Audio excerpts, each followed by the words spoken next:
Basically, this interview that I'm going to do is for my leadership class project. And Okay. when they told us we have to pick a person to interview and talk, speak about like leadership, about like their strategies and stuff, honestly, like, you were the one of the first one that I thought about, because you know how we always see you like running in, you always have like a conference to attend, like a panel to speak at, like you're advocating for that person. I know you as like the biggest advocate for like literally everyone. That's why I was like very curious to pick your brain and like get some questions like asked about you. So as this is the leadership class, like the first question and will be about your leadership philosophy. Like what shaped your leadership philosophy? Like which rules do you follow when you lead other people? Like what are the biggest things that you follow? Okay. So I think that's a really good question. And I think you're asking more about effective leadership and what does that mean to me. And so I want to move a little bit left of the question just to give you a little bit of context on explaining what it truly means for effective leadership. So while it's a really great question, let's define what leadership is and what leadership is not. So most people intertwine the word leadership and management, and they are not the same. Not the same. And there's a real distinct difference. Like management is the process of planning and control, while leadership is the process of people working to achieve something greater together. So for me, effective leadership is one that helps motivate people and boost morale. So I do this in two ways. One is by helping people see their superpower, like hone it and be the best version of themselves. At the same time, help them quantify how their job, what they do, ties directly back to what we are doing or what we're delivering or what the company is doing. Now, with them understanding their superpower and how that ties to the overall goal and organization and the project, now I feel that they normally come out personally committed and they understand why and how what they do contributes to the overall success of the project, the company, and then voila, they're personally invested and now living their best life because now they understand that they do matter, that they're just not another butt in a seat or a line on a spreadsheet, that there's building also the next round of leaders. Like anyone can be a leader, not just because of a title, it's because how you can inspire others to be the best version of themselves without sacrificing, another person's humanity. Like, for example, when things go right for me, like for the team, it's all about them. It's not like me. It's not the Yvette show. It's like the team knocked it out of the park. And I never, ever, ever, ever blame them for anything. Even things go sideways, and they normally do, like the buck stops with me. I never, ever let the team take the hit, nor do I make myself like come out scot-free by making them the scapegoat so I can save myself. I've never done that in my career. Effective leadership is also about holding everyone accountable. So while I might take the hit, the team and I will go back and dissect what went wrong and how can we learn from it. But here's also the thing. I have never ever raised my voice or yelled at my team at all. In my over 30 years in technology, leading teams, being part of a team, I have never ever ever raised my voice. And if something goes sideways, I first ask okay, what happened? What happened? Why did you do what you do? Did you follow a process? If the answer is no, we build the process. It's not about tearing down the person. If the answer is yes, they follow the process, we go through the process, and I'm telling you 9 times out of 10, there was something missing in the process. So again, it's not the person, it's the process. And there's that 1% chance there was a process and they didn't follow the process. So again, I never attack them. I just ask, what was their thought process? Why did they do what they did? And in the end, it's a learning experience and another update to the process. So we either make it ironclad so that there's no outlier event like that doesn't ever occur. And it's a learning experience for the person. So to me, that's effective leadership. And that's been my leadership style for as long as I can remember. So basically like mentoring and sort of making people learn and teaching them and growing together. Yeah, and I think one of the things that's really, really important is that I never stop learning. Like I am a voracious leader. Like one of the when I guess the best way to say what has shaped my leadership philosophy, I guess I can answer it in a number of ways, but I'm going to give you 4 key themes. Like the first theme, you touched on it, learn and be curious. this has never been a far stretch for me because I've always been a voracious reader and a very curious kid, which has gotten me in a lot of trouble when I was younger. But that's a whole different another conversation. So I grew up in a household where my grandmother had a fourth grade education. That was it until me. I was the first to graduate from high school and to graduate to college and secure postgraduate degrees. So my family and had my life kind of planned out for me. Get married, have kids, and do some kind of work that had nothing to do with shaping the world or technology. So when I found my love and passion in technology, it was a win-win. But that also, Masha, came at a personal cost because technology, computers, science, physics wasn't something my family understood or even knew about. So since tech is moving so fast, there's always something new coming out. I think in 2024, it was reported that every 2.5 days, there was a new AI model that came out, a new technology, every 2.5 days. So there's always something new coming out. So I want to learn about it. I build, I play with it, and I test it. So that's the first theme, like learn and be curious. I would say the second theme is authenticity. And I think you and the rest of the team at Michael Kors, you seem like I don't take myself seriously. Oh, yeah. Like, this is me. Like, with makeup, without makeup, yoga pants, in a zoot suit, wearing Michael Kors or not, on stage, off stage, like, this is me. And so, and I can only be myself, and that is the only person that I'm ever going to be. And so I had to unlearn years of growing up in a household that reminded me every day that I was a burden, I would never be enough in this lifetime or the next, right? So it took years.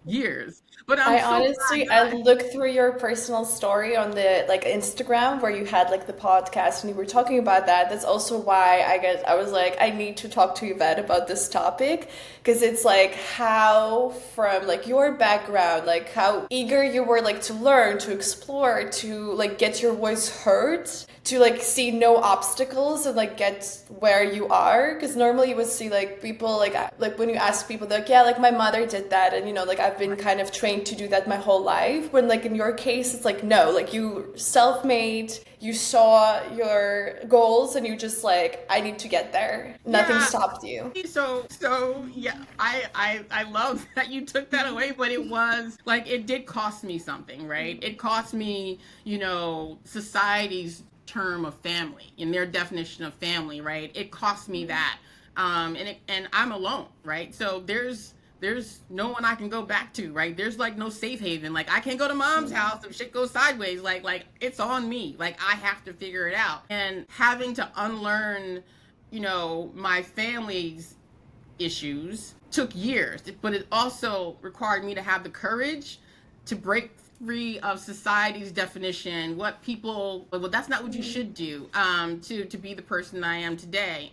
And when I did go through the process, it was long, it was cathartic, it was the ugly cry. When I say ugly cry, it's tears and snot coming out, that type of ugly cry. It took me a long time, but when I found the girl, who I am, gloves were all just No not only coming do I back. like her, I love her fiercely. And I learned so much about the real me going through that process, having the courage to let go of family expectations and society's expectations of what a woman that looks like me should be doing or could do. And after chiseling away all the noise and negativity, I found a sassy, classy, badass inside, and I never looked back, right? That's what you picked up on my podcast and on my Instagram. It's that's the end result of all the, trials and tribulations and ugly cry. So I don't consider myself a gambler, but I don't do any scratch offs. Even when the mega hits, it's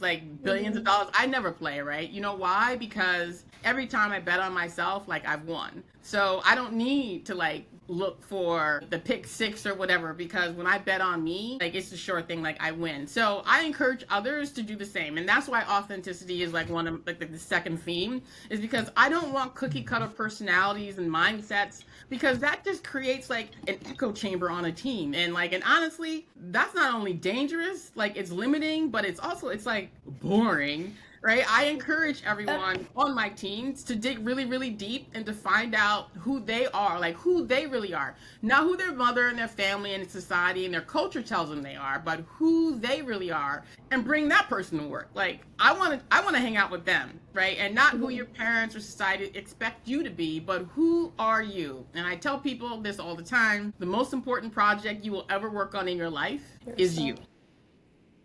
It is you. That's very inspiring. So one more theme.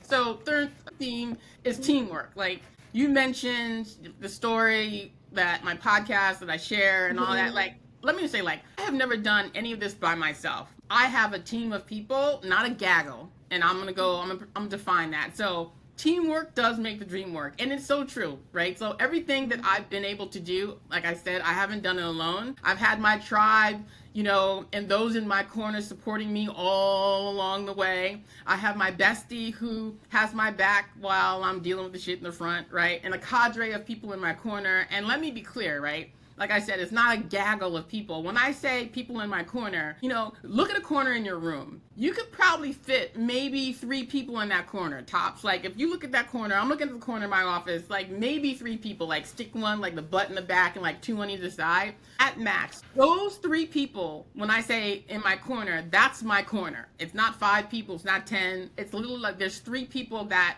have my back all the time. And in order for me to build the best products to provide and valuable strategic advice to my clients, it requires diverse thought. So experiences and perspectives, and I can't do that when everybody is alike. So that's why authenticity and a team and diverse thoughts and experience and perspectives, are required. And, I know there's a lot going on around DEI, how it's being weaponized. And I don't want to talk about that, because I'm going to give you an example using math, because math doesn't have an opinion. So if you look at diverse markets and women in America, it makes about $16.3 trillion of the American $27 trillion GDP. That's like 60% of the US economy. So this is the reason why I like math. So this is just bad business rejecting the business case of diversity. Bad business. If you look at purely from math, do you want more customers or do you want them to go someplace else? Do you want employees who can understand your customer base? Do you want products on the shelf that reflect that? And the last theme, is integrity. There's a book that I've read and I reread over and over again. It's called The 4 Agreements by Don Miguel Ruiz. Have you ever heard of that? The 4 Agreements? No, but I'm gonna make a note. Yeah. So this book, it's not like, north and south. It's a good read, an easy read. And it's a book that outlines a code of conduct based on Toltec teachings, and it's how to improve one's life, right? And one of those agreements is to be impeccable with your word. So for me, when I say something, I mean it. And my teams, my clients, and people who know me, they know if I said it, I meant it. And if I say something and that I'm going to do something, like I'm going to do it. And so I'm very intentional when it comes to word choice, because when communicating, words matter, and as well as your commitments to them. So other people, you may read posts that say that, being an effective leadership requires communication. Yeah, I'm going to take that a step further, because you can write and say whatever, but if there's like complete vapor behind it, it checks the communication box, but it's inauthentic. So my leadership style, if I say it, I mean it. And while I hold myself to being impeccable with my word, my partners, and my company and my team, this translates to accountability. So if you tell me that you're going to have it to me on Tuesday, I expect it on Tuesday, right? So that's kind of like the 4 themes that I would say has kind of shaped my leadership philosophy. Wow. I mean, that was great, but it kind of led it to the other question about what was the biggest failure that you could think of, and the biggest achievement, or the proudest moment of your leadership career. Okay, so while I understand the point of the question, I like to help reframe it into one of power, so I've never really failed in leadership or failed at something. The word of failure is packed with couldas and wouldas and shouldas. So let me be clear. I'm not saying that things haven't been great, like everything's been great and everyone's been like throwing rose petals at my feet. Not at all. I'm not saying that. But failure is tied to expectations and judgment. And both of those things, like those are luxuries I can't afford. So let me start with the lesson and work backwards from there. So I learned that I stayed too long in a role under the guise of alignment with my passion in helping others. And it came at too high of a price, which was my peace. The lesson is this: not every role is a role of a life for a lifetime. And it could be a key role in your lifetime, but not a lifetime role. No matter how well aligned the reasons for staying are with your life's work. And here's the lesson: if your brilliance and magic and energy and just plain old badassery is required to be dimmed for others to be comfortable, then that is not the place or road for you. So if your mere existence causes them to feel a certain kind of way, like they're less than or they feel intimidated, and I want to be polite here because there's a difference between intimidating and being intimidated. Intimidated is on you. I'm not intimidating. You're intimidated. So anyway, which causes people to attack. So that's not a place for you, and it wasn't a place for me. So no matter how aligned it seems, I remember, and I keep remembering what my mentor told me. She said, sometimes you have to crouch to conquer. But if crouching turns into crawling because they make it impossible for you to stand, that's your time to exit stage left. So so I'm going to say it's not like really a failure. It's like a lesson, right? It's a lesson of what I kind of knew, but I looked past it because I'm thinking like, no, but it's for the people and it's tied to what I'm here for. And that's really not it. So my proudest moment. So there's a lot, right? It's hard to limit just, there's a lot. There's a lot of great things that have happened, but I'm going to share with you all like one most recent one that still has me doing like a happy dance every day. So a little bit of backstory. So I received an email from this young woman who was referred to me by someone I met in London. So I've never met this young woman before. And again, I just met this person in London. We had a conversation, we exchanged information, and she referred this young woman to me. So I get this email. And so here's the thing. I read every one of my emails on my personal website, my like Instagram, like I read it all. Like I don't have like a legion of people who read it for me. Like I read everything. So I read every single one of my emails. So I get this email. It was short and to the point, which I liked. And she said that she was referred by so-and-so and wanted to see if I would be open to have like a 30-minute chat with her. So I'm like, sure. I respond and we schedule some time to meet during the following week. During the call, she's telling me all about herself, which is great, what her organization is trying to do. And I'm like, I can feel the stress and anxiety like coming through the screen. Like I could feel it. It was palpable. So I interrupted her and I said, look, just take a deep breath. Just take a deep breath. And she burst into tears. So needless to say, a 30-minute call turned into a 90-minute call. And we talked through her challenges and what she wanted to do. She had some tight time frames and wanted to give up. So I immediately, I told her not to give up, to keep on pushing. I couldn't fully meet, like she asked me to do some things. I couldn't meet her needs at the time. One of them was just like fly to Ghana. I couldn't fly to Ghana. I couldn't do that. But I connected her with a few other people who could. So fast forward to our catch-up call earlier this year. Not only was her event a raving success, but it's been branded as the event in her industry. She's already received full sponsorship for 2025's event with more funding and support to create a larger experience. So now why am I proud? Because after we spoke, she had a few more hiccups, right? And one was just like leveling to the point where it had her considering canceling the event. But she said that she heard my voice in her head telling her to keep swimming and don't give up. So I think you've seen this. Like I have this turtle, that's on my Yes. Christmas. I have the turtle. And so the thing is, during our chat, I told her, like you got to be like the turtle, no matter high tide, low tide, rip tide, you got to keep swimming, right? So be like the turtle, keep swimming. So she heard me telling her that in her voice, like, keep swimming and don't give up. So I'm getting a little choked up because what I saw in her, what she couldn't see in herself, because she was like so weighed down with all this other people's stuff. She couldn't see that the David in the stone of marble that I saw in her. And so all she needed was that someone to listen, like to give her the space and give her some time. And what did that cost me? It cost me 90 minutes and like 2 emails, but look at the results. And wow. I share that story because that's leadership. Like that's leadership, right? Powerful. The right leader does more than improve the bottom line, rally people around the vision and the big picture. A true leader's role is about changing the lives of those around them for the better, right? It's not about the leader at all. It's about the people. And the role of a leader is a powerful one because you literally can change a person's life, their family's life, their community's life, just by impacting that one person. Wow. You're empowering people by just believing them, and wow, thank you for sharing that story. That's honestly, wow.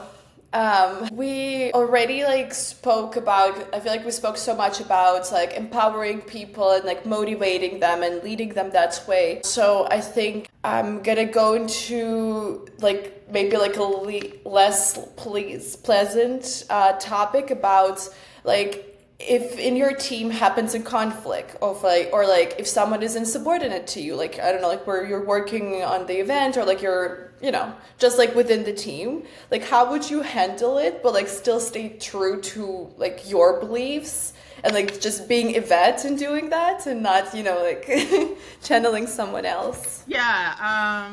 Okay. Well, you can only imagine. So let me just say, in my 30 years of experience in technology and leading teams, I have never, ever had anyone on my team be insubordinate to me. However, I've had other leaders or other people in leadership positions purposely try to create sedition from within inside my teams. Other leaders who would talk negatively about me to my team. Obviously, my team trusts me, and I create a space where they can tell me any and everything. And this works because I've never thrown anyone under the bus, to save myself. I put my team first. I reinforce work-life balance, meaning I yell at people via me. I was like, why are you sending me an email on Saturday? Go to the soccer game. You know what I mean? We'll talk about this on Monday, right? So I reinforce work-life balance, and I operate from a position of helping them to be the best version of themselves, which means they can be the best spouse, friend, parent. So here's the thing. Why other leaders' attempts to blow up my teams don't work. I don't know it all, right? I'm not supposed to know it all. My approach is to leading my teams is that the best answer wins, and it doesn't have to be mine, right? So I lean into each person's superpower. You remember I mentioned earlier, just I help them figure out what their superpower is, right? That's super important, and it takes time, right? And most people in positions, in leadership positions, don't do that. So my success has been every new team member, I sit with them for 30 minutes, one-on-one, and I find out about them. I'm so what do you like to do? And I'm able to kind of help them, me as well as them, find out what their superpower is, and then I put them in positions where they shine in their superpower, right? So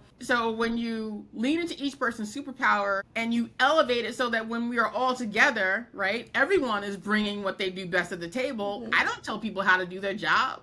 Right? They are here for a reason. If they don't know how, what it is, I help them find it, and then we're off to the races. And this is also the reason why people who've been on my teams and other organizations, they follow me wherever I go.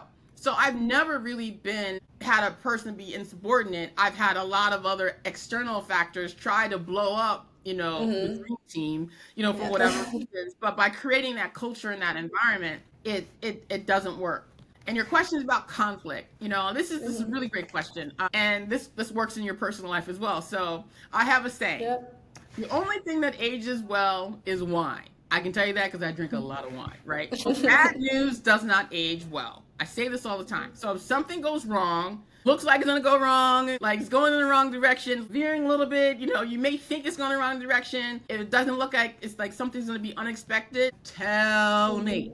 Tell me. And my leadership is solving the problem, not berating people. So let's fix it, learn from it, and move the freak on, right? So now that doesn't mean that I never had to have a conversation or a hard conversation with people, not at all. But those hard conversations need to be had, because what you don't address, you accept, right? Which is a lose-lose for you Create a and the other precedent. person, right? You know what I mean? So when it comes to times to like, I have to have a difficult conversation with a person like about performance or whatever, it always starts with, I'm giving you these comments and this feedback because I have very high expectations and I'm confident you can reach them. It works, right? They're and then we focus on those things, and as for resolving inter-team conflict, and this is a thing that also you can use your personal life, it's always comes down to perspective.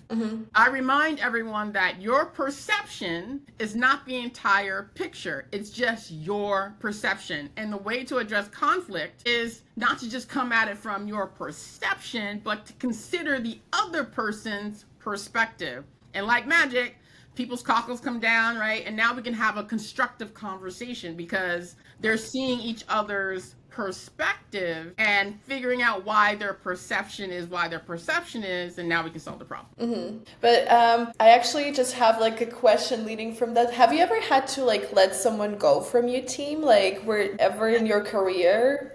Oh, yes, of course. When you were like, Yeah, we can't solve this. Like, it's just time to part. So there's performance, right, issues where you have to let someone go, and like, yeah, those are hard conversations. No matter, I'm telling you, like, no matter how prepared you are, like, even there's some companies that look, you got to say this script, you got to tell them that, right?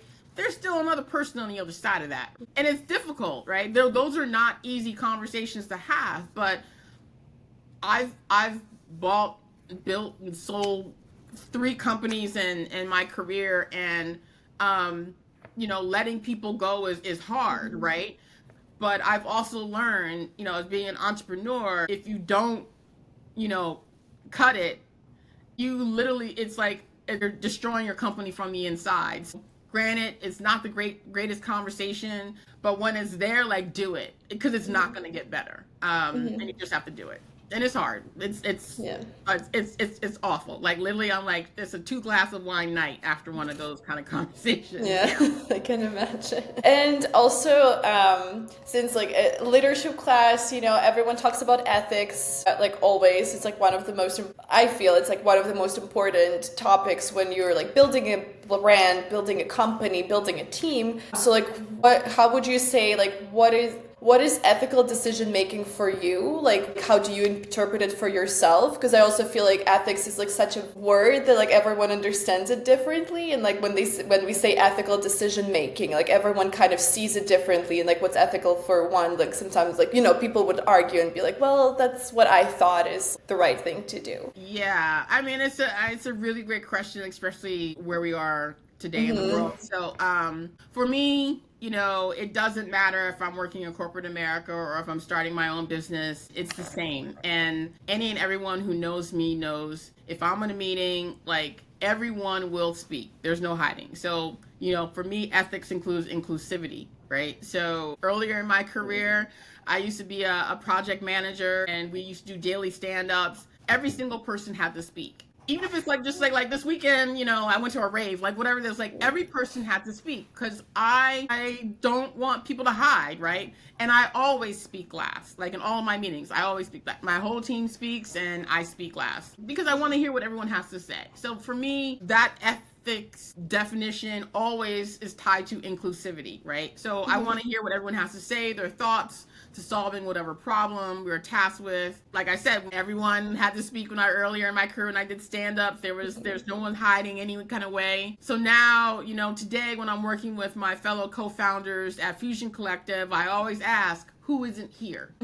whose perspective is not included in what we're building. I ask questions to make sure that the innovative solutions that we provide to our clients and our products that we build are for everyone, especially people living in the shadow of data sets, right? So what does that mean? Like people who don't use traditional banking, right? People who don't use traditional banking, Interesting. right? People who don't have access to broadband internet. Everything's off their phone, right? People who only have a mobile phone and have limited data plans, and people who live in food deserts or food swamps, right? People in rural America or in Africa where there may be hundreds of miles from a city center, right? So ethics for me is always about, being, I would say, being human. There's a term called Ubuntu. It's an African term. It reminds us that you're human because you're part of humanity, right? Oh, wow, And the that's other person, beautiful. right? So for me, ethical behavior is making a decision that hurts another person is not ethical. It doesn't matter if it's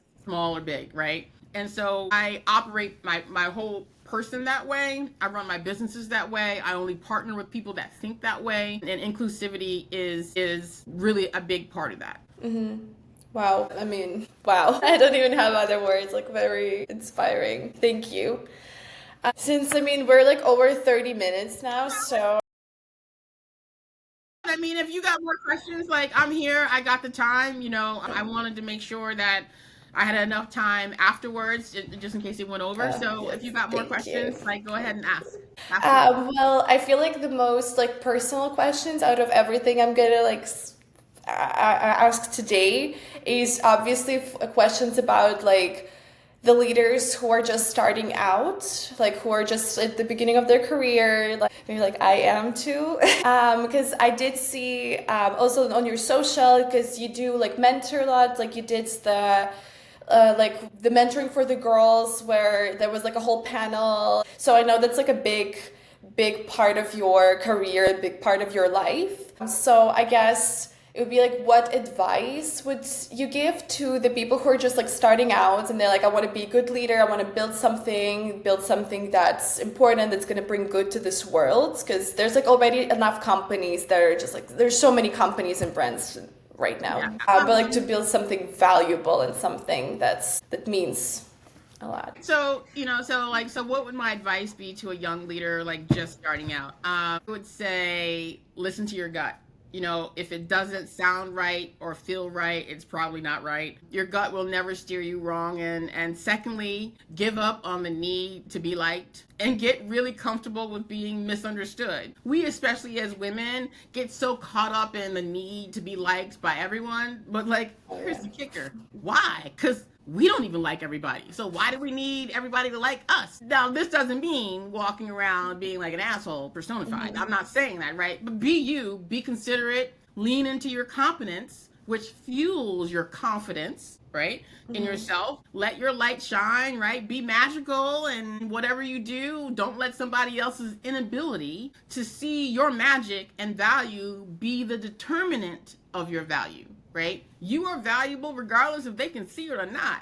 So here's the thing, just because they can't see magic doesn't mean magic doesn't exist, right? And lastly, I would say definitely surround yourself with your tribe, right? Accumulate your board of directors, find your advocates and sponsors, and find a mentor.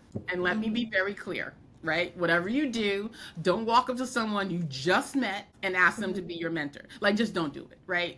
A mentor-mentee relationship is just that. Like, it's a relationship that happens over time. They need to get to know you, like you, and make a decision to make the investment in you, which means they got to make time in their already packed schedule to mentor you, which means you need to figure out what you want to do and why you want them to be your mentor. Is there a common thread between their career, their experience, and where you want to go and what you want to do, right? And build that relationship. For the mentor, did you have a mentor like when you were like throughout your life, like in general? That's a great question, and I did not. I did not have a mentor who or would make the time and share their experiences. There's a lot of people today that are in very high positions, and they just talk about people throwing roses petals at their feet and all the great stuff. They don't want to talk about what they had to do to get there, right? Standing at the podium is the easy shit, right? Like, who is going to talk to you and share with you their war stories about their experiences? And that's why I do what I do, right? Looking back at my career, no one told me that the most important project of my life and my career would be working on myself, unlearning the limits that society put on me, my family, that blood doesn't make you family, just means that you're related, right? That the system was purposely not designed for me, so it's going to be hard and uncomfortable, but do it anyway, that I'm good and I've always been good enough, right? The good thing about having a family that doesn't love you is that you learn to live without it, right? And the older I get, the more I realize that chosen family is necessary, right? Blood isn't always thicker. Family isn't always first, and unlearning this polarizing way of thinking has offered me clarity around my boundaries and inspired me to define family for myself. That any place or person that requires me to be less than or dim my light so that they can be comfortable is not for me. And whenever I see that, then I need to have the courage to walk away without having all the answers. That my curiosity to learn new things and help others is my superpower. And that there's nothing wrong with me, right? And that is the most important. The reminder that on my desk and around me, on my holiday tree, like the turtle, is to keep on swimming. No matter how rough the seas or strong the current or shallow the water, just keep moving. And I didn't have a mentor who taught me that early in my career, and I wish that they did. And I learned that along the way. And that's why, Masha, when you asked me to do this, like, I jumped at it because I want you all to know, like, like that. You got to unlearn all that. That's not the definition of a leader, right? That's society's definition of a leader. That's society's definition of success. You need to come up with your own definition of success. So that means that you need to work on all your stuff, your internal stuff, like your issues, like work on that, right? Everybody's got triggers and trauma, but you work on that, and you maximize the value, the positive in you, and live at that level. And don't let somebody put you in a box. And no matter how hard the wind, the storms, the waves, you got to keep on moving. Don't give up, because it's going to be hard. I wish someone told me that, right? So I think as new leaders, like, go in knowing there's no easy button. Yeah. Like, and now you're here inspiring all of us. I have a badass button.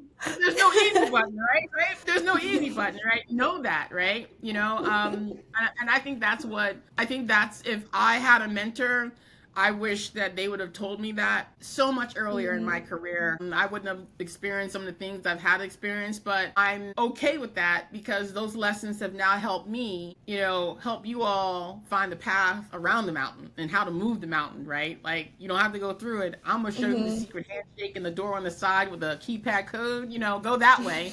So you don't have to go through all that. And I wish I had a mentor who wanted to show me the path to that success without having to go through all the knee scrapes and stuff. But I wouldn't change a thing. Wow. I mean, to be honest, like, even though we're speaking at, like, I've seen you in person, we met, and we spent time, but like, even from the screen, it's literally like the same energy that we feel like when we like hug you when you come in. I'm like, wow, like that's I mean, thank you so much for doing this. Like, to wrap it up, do you have anything else you think like we haven't covered today, but you would like to share, like any last thoughts? I mean, I do think that your questions were very thorough, and we did cover a lot. I think I would like to end with my hope for you and your classmates. And so I hope this year you live louder. Right? I hope you laugh more. I hope you sing at the top of your lungs. I do, and I can't sing for a lick, but I do it anyway.